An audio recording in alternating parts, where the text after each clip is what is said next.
साथियों नमस्कार।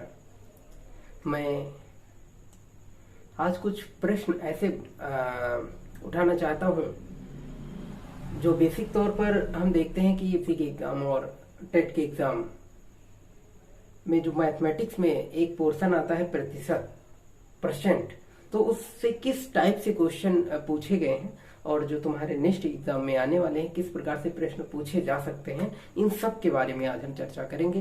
साथियों, प्रतिशत के बारे में देखें, अगर मान लो कोई हम एक प्रश्न अगर कहें कि चीनी के मूल्य में 20% की वृद्धि हुई, तो बताइए कि खपत में कितने परसेंट की कमी कर दी जाए, खपत में कितने प्रतिशत की कमी कर दी जाए कि जो है खर्च न बढ़े, कि हमारा खर्च न बढ़े। जैसे दोस्तों हम देखते हैं कि मान लो कोई जैसे घर पर हम देखते हैं कि किसी प्याज महंगा हो गया, तो दोस्तों कहते हैं कि प्याज क्या बहुत महंगा हो गया, तो बहुत कम आता था, घर में देखने को मिलता था, बहुत कम यूज होता था प्याज, तो हम उसकी खपत में क्या कर देते थे, कमी कर देते थे। जिस प्रकार से हमारे जो खर्च होता था वो बहुत कम होता था। यानी कि वेतन, जैसे मान लो हमारा वेतन 20,000 है, हमारा वेतन मान लो 20,000 है और हमने उसका 10% जो है खर्च है, हमारा 10% वस्तुओं पर खर्च है। लेकिन जब वस्तुएं महंगी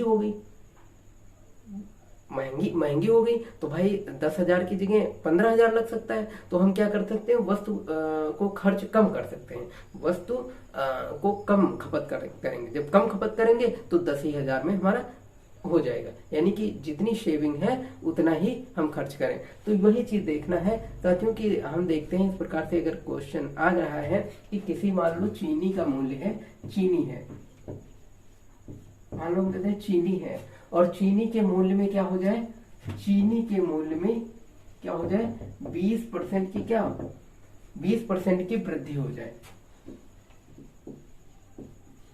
चीनी के मूल्य में 20% की वृद्धि हो गई, तो आपको बताना है कि अगर 20% वृद्धि हो गई तो कह रहे हैं खपत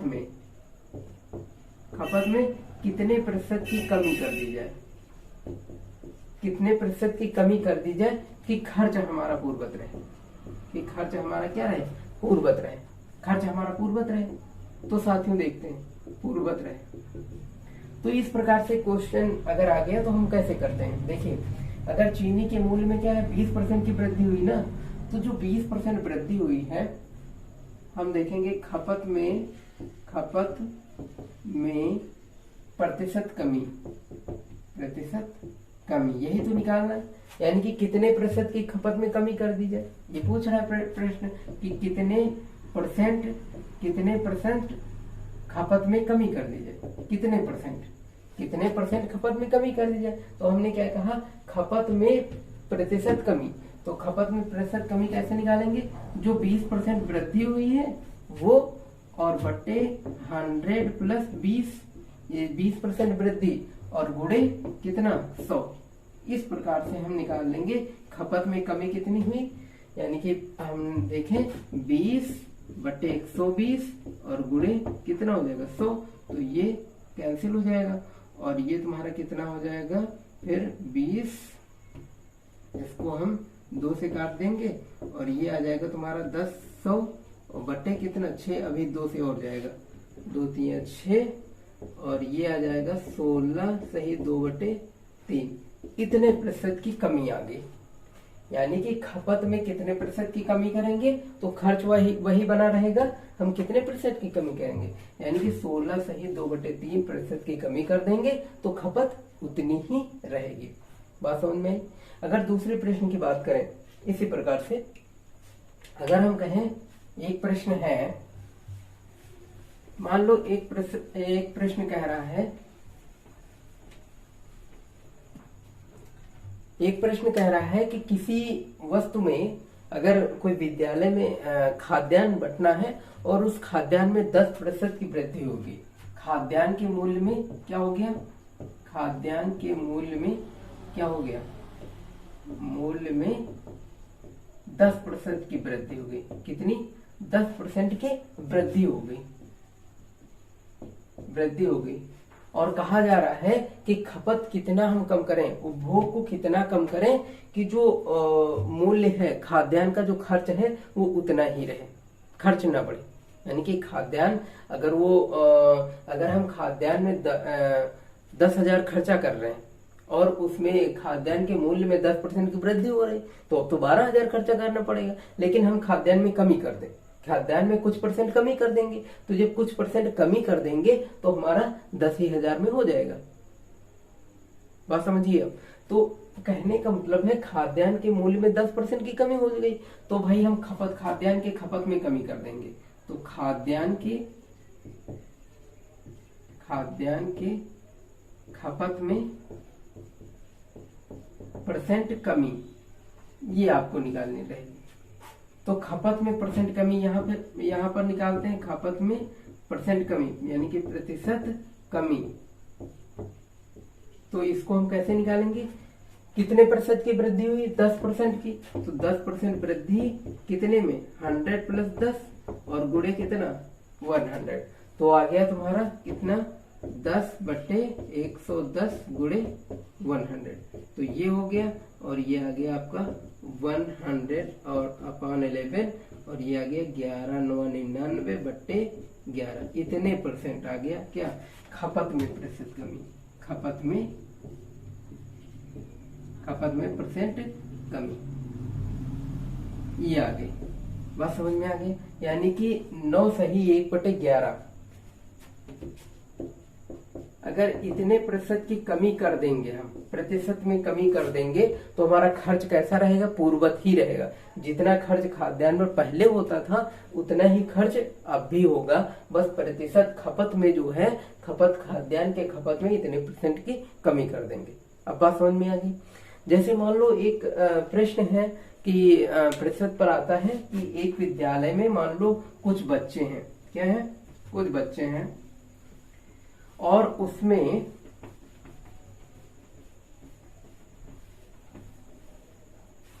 70% बॉयज हैं, क्या है, 70% बॉयज हैं,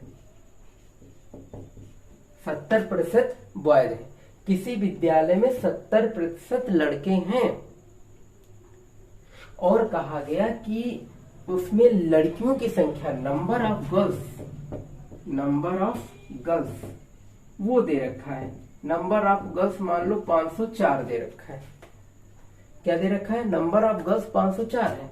कहा जा रहा है बॉयज 70% है और नंबर ऑफ गर्ल्स कितना है, 504। और यहाँ कहा जा रहा है टोटल नंबर ऑफ स्टूडेंट निकालो, टोटल नंबर ऑफ स्टूडेंट।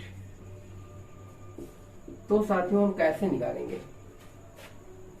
बहुत ही आसान मेथड है ये, टोटल नंबर ऑफ स्टूडेंट और कहा जाए कि टोटल नंबर ऑफ बॉयज निकालो, टोटल नंबर ऑफ बॉयज निकालो। तो कैसे निकालेंगे, देखिए इस प्रकार से क्वेश्चन को हम समझते हैं।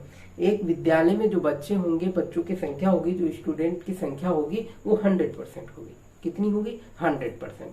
तो 100% जो टोटल बच्चे होंगे, 100% बच्चे होंगे एक विद्यालय में, और उसमें से कितना होगा, उसमें से 70% क्या दे रखा है, बॉयज दे रखा है।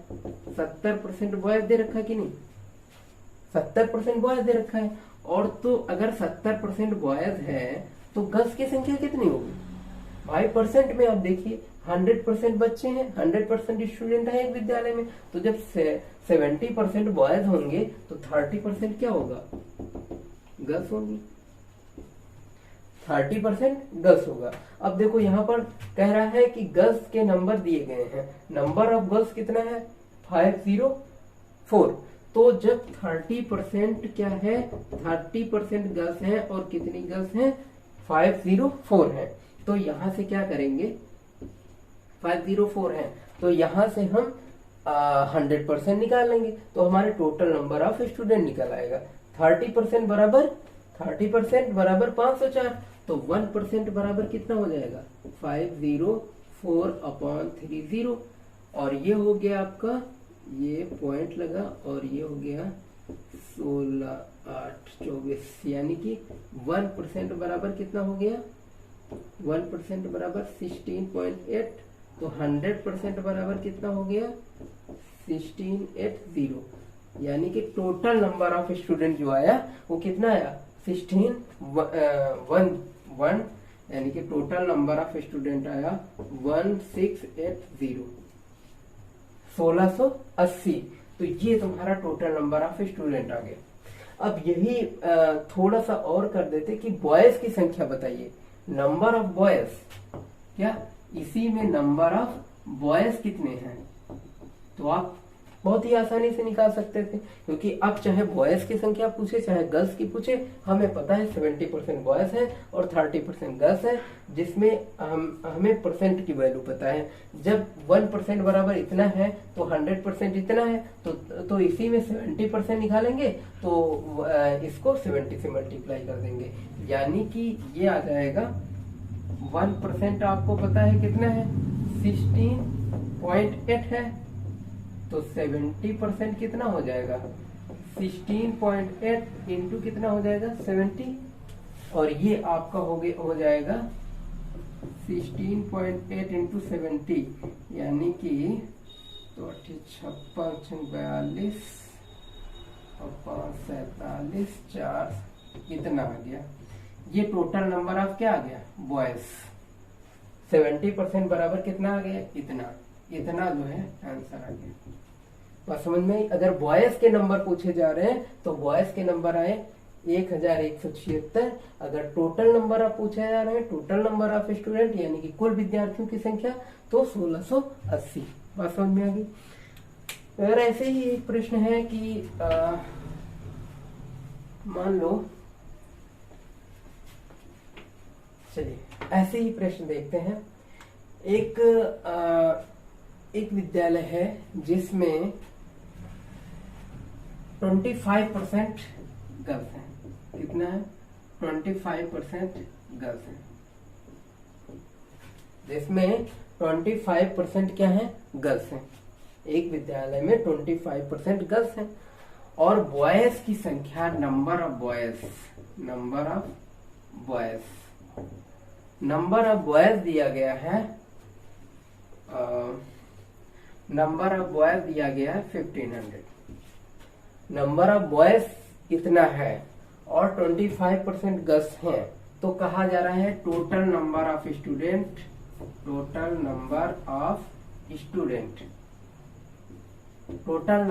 स्टूडेंट यानी कि विद्यार्थियों की कुल संख्या। कहा जा रहा है कि यदि 25% लड़कियां हैं और लड़कों की संख्या 1500 है, तो विद्यालय में कुल विद्यार्थियों की संख्या क्या होगी। प्रश्न ये कहा जा रहा है कुल विद्यार्थियों की संख्या क्या होगी। और दूसरा प्रश्न कहा जा रहा है कि नंबर ऑफ गर्ल्स कितने हैं, यानी कि और कहा जा रहा है नंबर ऑफ गर्ल्स यानी कि लड़कियों की संख्या कितनी है। देखिए बहुत ही आसान क्वेश्चन है। आपको क्या करना है, 25% गर्ल्स हैं। हम जानते हैं एक विद्यालय में कुल विद्यार्थियों की संख्या यानी कि टोटल नंबर ऑफ स्टूडेंट कितना होगा 100%। कितना होगा 100%। हमने देखा टोटल नंबर ऑफ स्टूडेंट 100% है, तो अगर 100% टोटल नंबर ऑफ स्टूडेंट है तो फिर क्या हो जाएगा, जिसमें से आपने देखा 25% क्या है गर्ल्स है, जो कि क्वेश्चन ही कह रहा है 25% क्या है गर्ल्स है यहां से। तो जब 25% गर्ल्स है तो 75 क्या होगा बॉयज होगा, तो 75% क्या है बॉयज है। अब देखो 75% बॉयज है, तो कह रहा है नंबर ऑफ बॉयज कितना है 1500, तो नंबर ऑफ बॉयज जो होगा वो बॉयज के परसेंट के बराबर होगा। तो 75% बॉयज बराबर कितना है 1500, यानी कि 75% लड़कों की संख्या बराबर किसके है 1500 के। तो 1% बराबर कितना होगा, जब तुम्हें पता है कि 75% कितने के बराबर है 1500 के। यहां से प्रतिशत की वैल्यू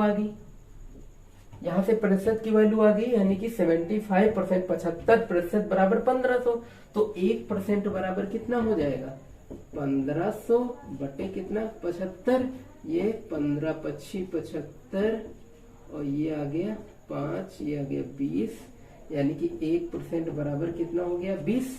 तो यहां से अब देखिए 1% बराबर 20 आ गया, अब चाहे टोटल नंबर ऑफ पूछे और चाहे गर्ल्स की संख्या पूछे, तो टोटल नंबर ऑफ बॉयज क्या होगा, 100 से मल्टीप्लाई हो जाएगा, यानी कि 100% बराबर 20 इंटू 100, तो ये आ गया 2000, है ना।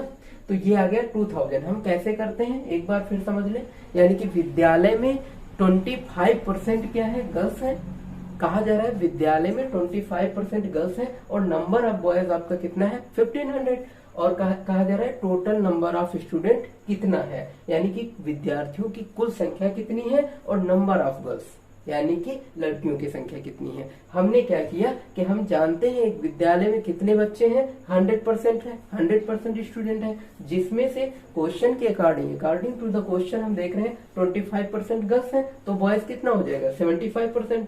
अब आपने देखा कि 75% की वैल्यू आपको पहले से पता है, यानी कि 75% बराबर हो जाएगा 1500। अब 75% जब 1500 हो रहा है तो यहाँ से 1% बराबर कितना हो गया, 20।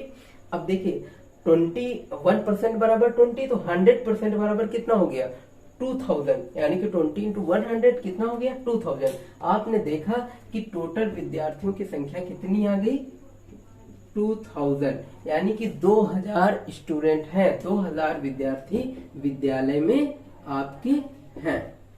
ये बात समझ में। अब हम नंबर ऑफ गर्ल्स देखते हैं कितना है, तो नंबर ऑफ गर्ल्स जब 1% बराबर 20 आपको पता है, यदि 1% बराबर आपको 20 पता है तो 25% आपका कितना हो जाएगा, 20 इंटू 25 आपका आ जाएगा 50, और ये हो गया 50 और ये इतना, तो यानी कि 25% बराबर 500।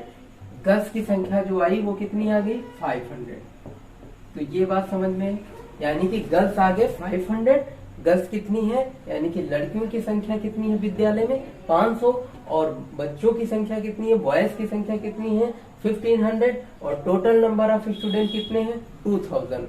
यानी कि एक ही प्रश्न से आपने गर्ल्स बॉयज कुछ भी निकालना हो, हम सिर्फ ध्यान देंगे किस पर, कि वैल्यू कौन सी वैल्यू दी गई है और कितना प्रतिशत दिया गया है। अगर 30% की वैल्यू दी गई है तो हम 70% की वैल्यू निकालेंगे, 30% की, अगर 40% की, कोई भी अगर 1% की वैल्यू दी गई है दूसरे परसेंट की निकालना है। आप जानते हैं विद्यालय में कुल कितनी संख्या होगी, 100% होंगे, है ना। तो इस बेसिस से हम प्रतिशत की संख्या अलग अलग निकाल लेते हैं, यानी कि गर्ल्स कितने हैं, बॉयज कितने हैं, इस प्रकार से संख्याएं निकाल लेते हैं। अच्छा देखिए, कुछ बेसिस क्वेश्चन आते हैं कि मान लो कोई वस्तु है जिसमें 10% की कमी आ गई, पहले 10% की कमी आ गई, इसके बाद उसी वस्तु में बाद में 20% की कमी, 20% की वृद्धि हो गई। अब बताइए कि शुद्ध प्रतिशत उस वस्तु का कितना हुआ, या प्रतिशत में एक्चुअल कमी क्या आई। तो हम ऐसे प्रश्नों को कैसे करते हैं एक बार समझने का प्रयास करेंगे। देखिए हमने कहा कोई वस्तु है जिसमें 10% यानी कि 10% की क्या हो रही है, वृद्धि हो रही है। किसी वस्तु के मूल्य में 10% की वृद्धि हो गई। पहले हमने क्या देखा, पहले क्या हो रहा है, किसी वस्तु में 10% की वृद्धि हो रही, इसमें मूल्य में 10% की वृद्धि हो रही। अब फिर क्या हो रहा है कि बाद में उस वस्तु में 20% की कमी हुई। क्या हुआ, 20% की कमी हुई, मूल्य में 20% की कमी हुई। हमने देखा किसी वस्तु के मूल्य में 2 बार परिवर्तन हो रहा है। पहले 10% की वृद्धि होती है, इसी के बाद उसी वस्तु के मूल्य में 20% की कमी कर दी जाती है। तो पूछा जा रहा है कि शुद्ध प्रतिशत क्या होगा, यानी कि एक्चुअल में उसका मूल्य, एक्चुअल में उस वस्तु में के मूल्य में प्रतिशत कमी हो रही है या उस वस्तु के मूल्य में प्रतिशत वृद्धि हो रही है।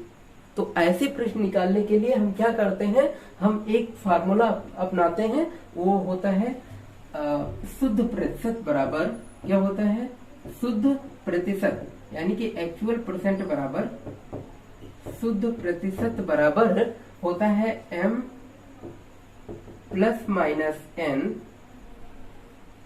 हाँ प्लस माइनस, इसको ऐसे कर लेंगे, शुद्ध प्रतिशत बराबर plus minus m plus minus n और प्लस माइनस mn अपॉन 100, ये होता है।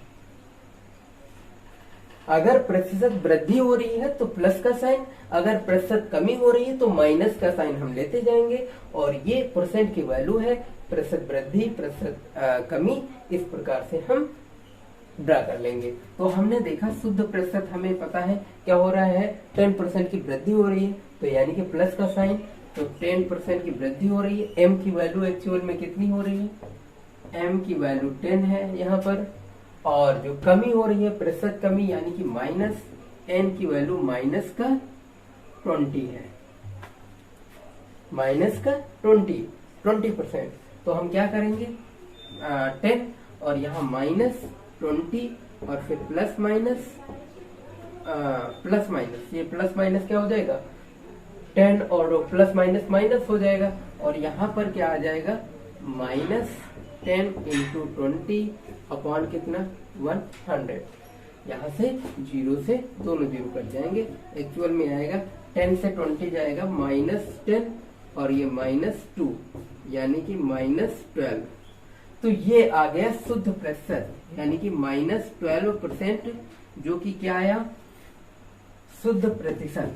क्या आया, शुद्ध प्रतिशत। तो आपने क्या देखा, आपने देखा कि वस्तु में 10% की कमी हो, 10% की वृद्धि हो रही थी और 10% की कमी हो रही थी। तो ऐसे प्रश्नों को लगाने के लिए हम इस फार्मूले का यूज करते हैं, और इस फार्मूले को यूज करते हुए हम शुद्ध प्रतिशत निकाल लेते हैं। हमने देखा कि -12, तो माइनस का साइन यहाँ पर निर्देशित कर रहा है कि वस्तु में कमी हो रही है, और वस्तु में परसेंट की कमी हो रही है। तो कितने परसेंट की कमी हो रही है, 12% की, यानी कि वस्तु में कितने परसेंट की कमी हो रही है, 12% की कमी हो रही है। अब कोई भी इस प्रकार से प्रश्न कोई भी आ जाए, जैसे कहा जाए किसी संख्या में पहले 10% की वृद्धि हो रही है, फिर उस संख्या में 20% की कमी हो रही है। आप बताइए कि उस संख्या में एक्चुअल में क्या हो रहा है, प्रतिशत कमी हो रही है या प्रतिशत वृद्धि हो रही है, तो हम इसी प्रकार से निकाल लेंगे।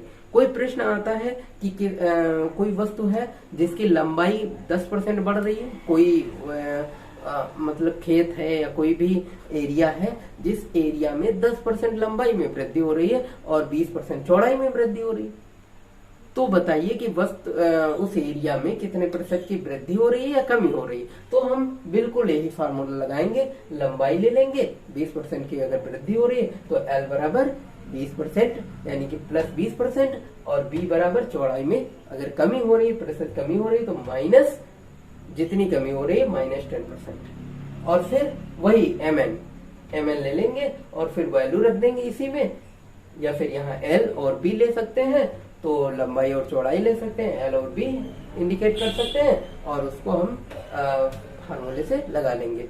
तो यानी कि इस प्रकार से आप कई क्वेश्चन कर सकते हैं, कोई एरिया से रिलेटेड हो गया और कोई वस्तु से रिलेटेड हो गया, या A और B संख्या दे सकते हैं, तो इस प्रकार से हम कर सकते हैं। देखिए एक प्रश्न है, बहुत ही सिंपल सा प्रश्न है। अगर मान लो दिया जा रहा है a प्लस बी, क्या दिया जा रहा है, a प्लस बी का 60%, a प्लस बी का 60%, और बराबर दे दिया गया a माइनस बी का 40%, ये दे दिया गया। कहा गया यदि इतना है, a प्लस बी का 60% बराबर a माइनस बी का 40%, तो आपको बताना है value a minus 3b to a minus 3b upon a plus b, ये है 2a माइनस 3b और a प्लस b, और इसका मान निकालना। प्रश्न ऐसे आ गया, तो अब आप क्या करेंगे, a plus b equal to 60%, a plus b का 60% इक्वल a माइनस बी का 40%। तो ऐसे प्रश्न को लगाने के लिए हम क्या करते हैं, देखिए a प्लस बी 60%, ये एक्चुअल में का मतलब है मल्टीप्लाई, तो a प्लस बी 60% और इक्वल टू आ गया a माइनस बी का कितना 40%। इतनी बात समझ में आ रही। अब यहाँ से क्या करेंगे हम, ये का मतलब मल्टीप्लाई होता है, परसेंट परसेंट से कैंसिल हो जाएगा और जीरो जीरो से कैंसिल हो जाएगा। एक्चुअल में जो आएगा वो ए प्लस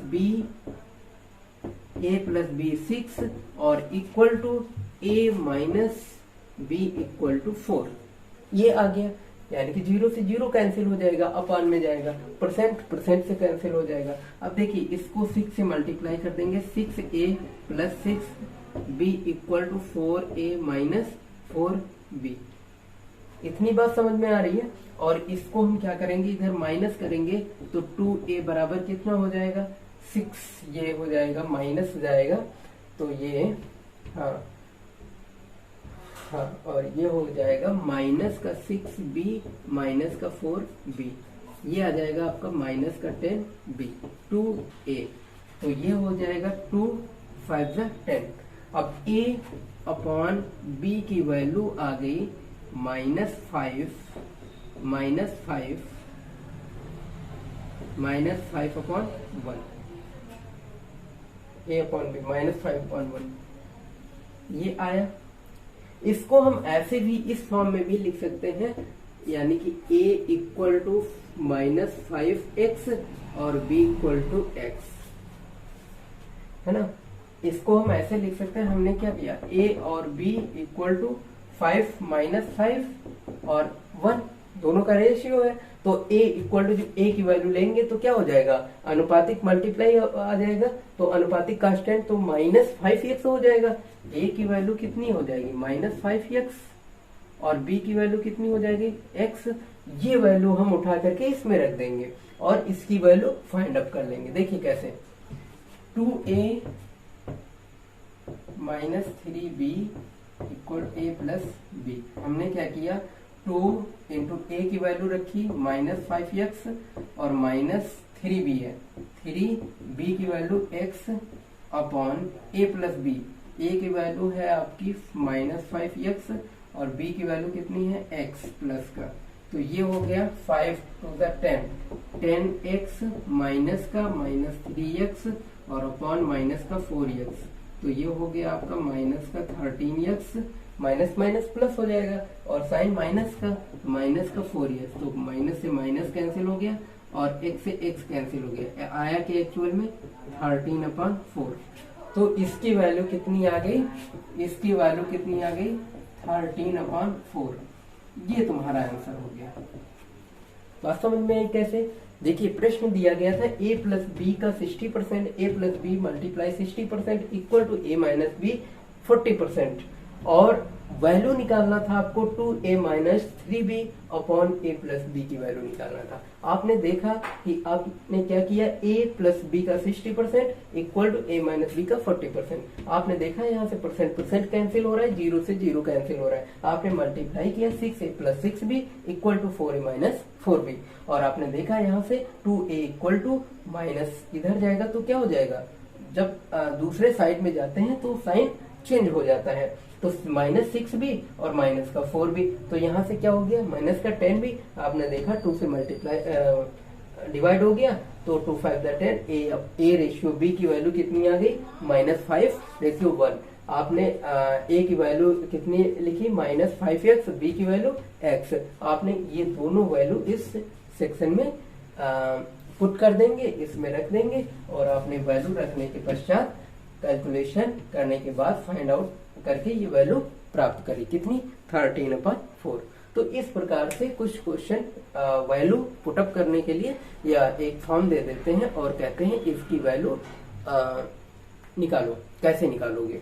तो इस प्रकार से प्रश्न आते हैं 10+2 एग्जाम में, SSC एग्जाम में, और भी कई सारे प्रश्न हैं। अब आप समझ गए होंगे कि अगर हम कहें किसी वस्तु के मूल्य में 10% वृद्धि हो रही है, तो बताइए उसमें कितने परसेंट के खपत में कितने परसेंट की कमी कर दी जाए कि वस्तु का खर्च ना बढ़े, वस्तु मूल पूर्ववत रहे।